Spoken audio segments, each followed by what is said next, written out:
जब हमारी बात हो रही थी तो सही है, कह रहे थे कि आप ही लड़ लीजिए ना। तो मैंने कहा देखिए, आपने बहुत चुनाव लड़ाए हैं, इस बार मैं आपको चुनाव लड़ाऊंगी और आप चुनाव जीतेंगे।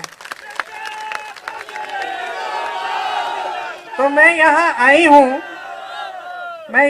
हूँ अपने बड़े भाई का चुनाव लड़वाने के लिए और अपने साथी किशोरी जी का चुनाव भी लड़वाने के लिए। अब आप हमारे प्यारे कार्यकर्ता हैं, मेरी बहनें बैठी हैं, आपकी तो उम्र वही लग रही है जो 20 साल पहले लगती थी लक्ष्मी जी। सब पहचाने हुए चेहरे हैं, आप परिवार के सदस्य हैं। हम सब साथ अलग अलग परिस्थितियों में लड़े हैं और अगर हम में एक खासियत है हम सब में, तो वो ये है कि हिम्मत है हम में लड़ने की।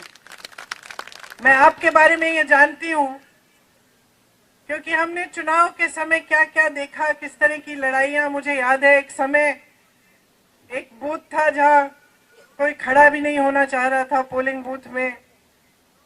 उस समय किशोरी जी अपने कुछ साथी लाए थे कि आप खड़े हो जाओ यहाँ पे, बहुत खतरनाक सी परिस्थितियां बनी हुई थी वहाँ।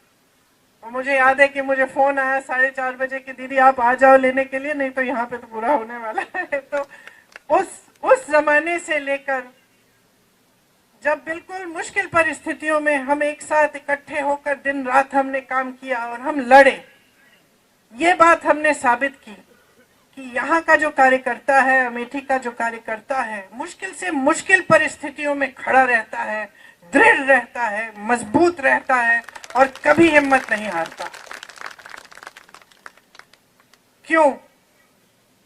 ये गहरी बात है, आपको गहराई से समझना पड़ेगा कि ये क्षेत्र क्या है और इसका इस देश में महत्व क्या है, इस देश के इतिहास में महत्व क्या है।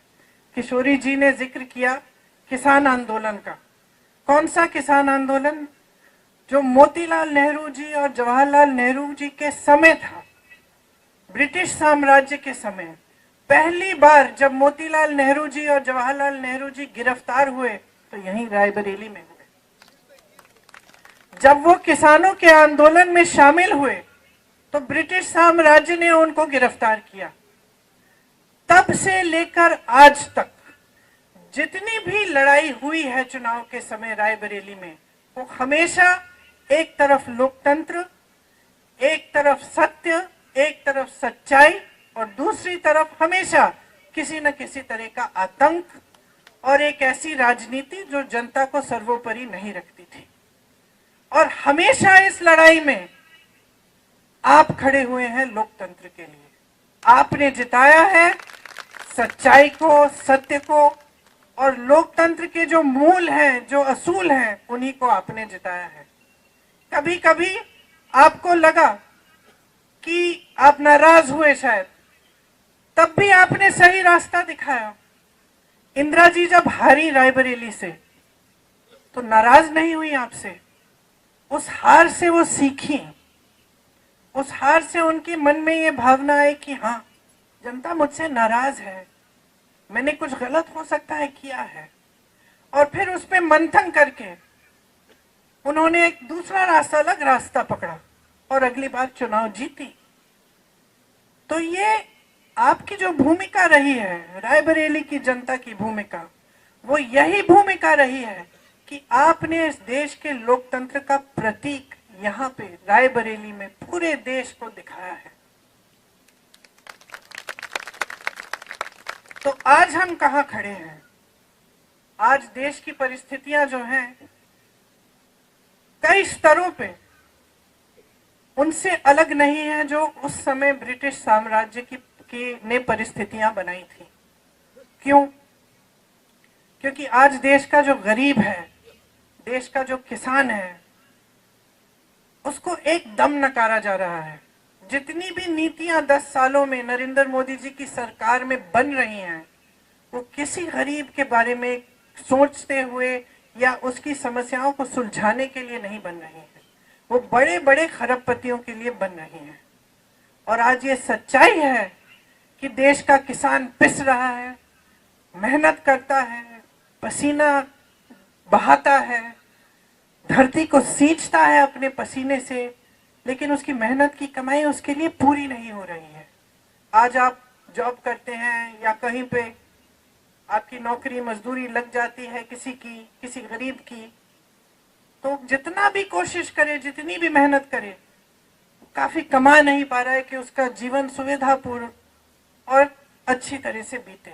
चाहे बच्चों की शिक्षा हो, चाहे आगे जाके रोजगार ढूंढना हो, कुछ भी हो, आगे बड़ी बड़ी समस्याएं हैं और सब इन समस्याओं का सामना कर रहे हैं, लेकिन सरकार का कोई समर्थन नहीं आ रहा है। सरकार की नीति यह है कि लो 5 किलो का राशन ले लो और हम आपको बड़े बड़े इवेंट दिखाएंगे, हम आपको बताएंगे कि सब अर्थव्यवस्था कितनी मजबूत हो रही है, ये आपको बताएंगे। आपके जीवन में ये सच्चाई नहीं दिख रही है।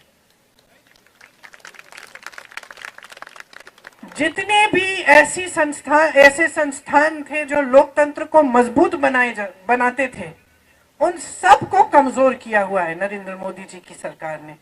चाहे आप मीडिया को लें, चाहे आप कोर्ट्स को लें, न्यायपालिकाओं को लें, सबको पूरी कोशिश रही है कि इनको कमजोर किया जाए। चाहे आप संसद को लें, ये पूरी कोशिश रही है कि संसद की मजबूती भी कम की जाए, क्योंकि इनकी ये नीति है और इनकी ये इच्छा है कि जनता के जो अधिकार हैं वो कमजोर रहे और इनकी जो सत्ता है वो बढ़ते जाए।